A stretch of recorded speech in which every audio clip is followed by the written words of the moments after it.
یہی جناب اپنے ضعیف العقیدہ ہونے کا دوسرا ثبوت دیتے ہوئے اسی تقریر میں کہتے ہیں، تو جو بہت معروف بھی ہے، مشہور بھی ہے، سب آپ جانتے ہیں، تاریخی سند سے بھی عطا بیان کرنے کی ضرورت نہیں، اتنا متواتر واقعہ ہے، لہذا وہ آپ کی خدمت میں عرض کرتا ہوں۔ علی علیہ السلام اپنی حکومت کے دوران، اپنی خلافت کے دوران شہر کوفہ میں جب ایک مرتبہ اپنے گھر سے دارالامارہ سے نکلے، دیکھا کہ گلی میں ایک بیوہ عورت، بیوہ خاتون، وہ پانی کنویں سے بھر کر اپنے گھر لے جا رہی ہے، لیکن وہ مشکل میں پڑی ہوئی ہے، وہ ڈول اسے اٹھائے نہیں جاتے، تھک جاتی ہے، کبھی زمین پہ رکھتی ہے، کبھی سر پہ رکھتی ہے، کبھی اٹھاتی ہے۔ حضرت نے جب یہ منظر دیکھا تو خاتون سے کہا کہ اگر اجازت دو تو میں مدد کروں تمہاری۔ خاتون نے کہا نہیں، میں لے جاؤں گی، جو تکلفاتی باتیں ہوتی ہیں، لیکن حضرت نے کہا کہ نہیں، آپ سے یہ اٹھ نہیں رہا، تو حضرت نے وہ ڈول اسے اٹھا لیا، پانی کا اٹھا کے کہا کہ مجھے اپنے گھر کا پتہ بتاؤ، جہاں تمہیں جانا ہے میں وہاں پہنچا دوں گا۔ اس خاتون کے ساتھ حضرت چند قدم چلے، راستے میں یہ پوچھا، کہا کہ تم خود کیوں آئی ہو پانی بھرنے کے لیے؟ تمہارا کوئی مرد نہیں ہے؟ کوئی ایسا مرد نہیں ہے جو تمہارے لیے یہ پانی بھرے اور پانی کا اہتمام کرے؟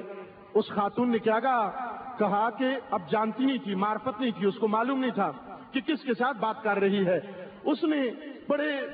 عام سے لہجے میں کہہ دیا، یعنی بے ادبی سے اس نے کہہ دیا کہ میرا شوہر اور میرا مرد علی کے ساتھ علی کے رکاب میں لڑتے لڑتے مارا گیا ہے، امیر شام کے خلاف جنگ صفین میں مارا گیا ہے، لہٰذا میرے بچے یتیم ہیں، کوئی ان کی دیکھ بھال کرنے والا نہیں ہے۔ اب اسے معلوم نہیں کہ جس کے ساتھ بات کر رہی ہے وہ خود کون ذات ہے، کس شخصیت کے ساتھ ہم کلام ہے۔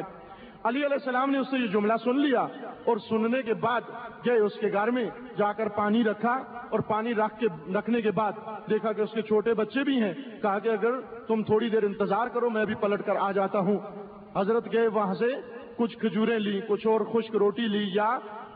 جو گندم گیہوں کی جو روٹی تھی وہ لی اور لے کر آئے اس عورت کے بچوں کے لیے، یا آٹا لے کر آئے، اور پھر اس کو آ کر کہا کہ اب دو کام ہیں، ایک تو آپ کے بچے ہیں اور دوسرا ان بچوں کے لیے کھانا تیار کرنا ہے، تو اب اگر آپ مناسب سمجھو تو بچوں کو سنبھالو، میں کھانا تیار کر دیتا ہوں، یا اگر تم مناسب سمجھو تو کھانا تیار کرو اور میں بچوں کو سنبھالتا ہوں۔ اب حضرت نے کیا کہا؟ حضرت نے فرمایا کہ دیکھو بچے تم سے مانوس ہیں، شاید میرے ساتھ کھیلنا پسند نہ کریں، اجنبیت ان کو محسوس ہو، تم بچوں کو رکھو، ان یتیموں کو رکھو، تو میں کھانا تیار کرتا ہوں۔ حضرت نے جا کر آگ جلائی۔ اب یہ وہ گھر تھا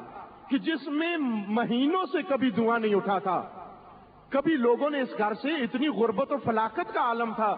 کہ کبھی لوگوں نے دھواں اٹھتا ہوا دیکھا نہیں تھا، توقع نہیں تھی لوگوں کو۔ جب دھواں اس گھر سے اٹھا، اڑوس پڑوس کی عورتوں نے دیکھا کہ آج ان کے گھر میں بھی دھواں اٹھ رہا ہے، تو چلو کچھ تو خدا نے دیا پکانے کے لیے۔ ایک عورت ہمسائے کی آئی، آ کے اس نے پوچھا کہ الحمدللہ آج تو آپ کے گھر میں بھی دھواں اٹھ رہا ہے، لگتا ہے کہ کھانے کو کچھ مل گیا ہے۔ تو اس عورت نے کہا کہ خدا بھلا کرے اس مرد کا، اس نے مجھے پانی لاتے ہوئے دیکھا، میری مدد کی، میری حالت پوچھی، اور پھر اس کے بعد یہ خود ہی کھانے کا سامان بھی لے کر آیا، اور اب یہ اتنا خیرخواہ اور نیک سیرت انسان ہے کہ میرے بچوں کے لیے کھانا بھی تیار کر رہا ہے۔ جب اس عورت نے مرد کو دیکھا بڑے غور سے، تو پھر اس نے سر پیٹ لیا اور اس نے کہا کہ خدا تمہیں برباد کرے، تم جانتی ہو یہ کون مرد ہے؟ تم جانتی ہو کہ کس کو کس کام پہ لگایا ہوا ہے؟ اس نے کہا نہیں، میں تو یہ جانتی ہوں کہ یہ ایک بہت اچھا انسان ہے جس نے میری اتنی مدد کی ہے۔ تو اس عورت نے کیا کہا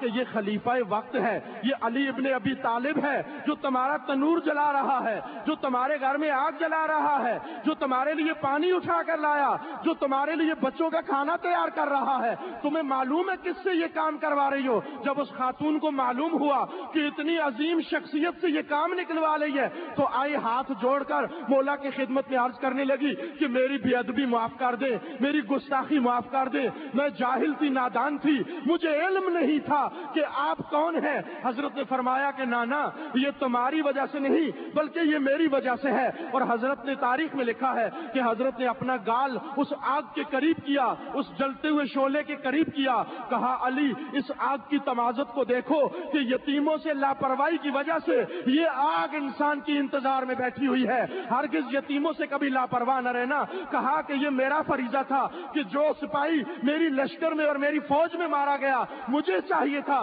کہ میں اس کی کفالت کروں, لیکن تم اس کی کفیل رہی. تم مجھے معاف کر دو کہ میں پہلے تمہاری مدد کو کیوں نہیں آیا, نہ یہ کہ تم مجھ سے معذرت کرو.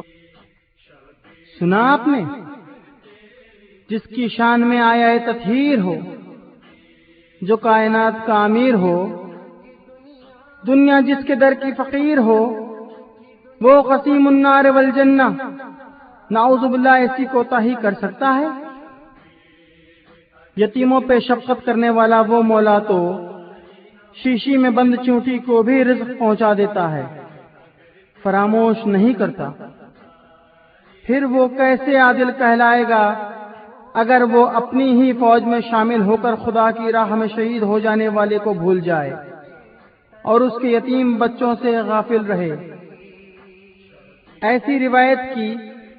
یا تو عصمت امام کے لیے صحیح وضاحت کی جائے گی یا پھر عصمت و عظمت معصوم کے خلاف ہونے کی وجہ سے اسے دیوار پر دے ماریں گے, کیونکہ راوی, روایت اور سارے حوالے غلط ہو سکتے ہیں, لیکن امام معصوم بولتا قرآن اور خدا کا نمائندہ کبھی غلط نہیں ہو سکتا ہے, نہ کوتاہی ہی کر سکتا ہے.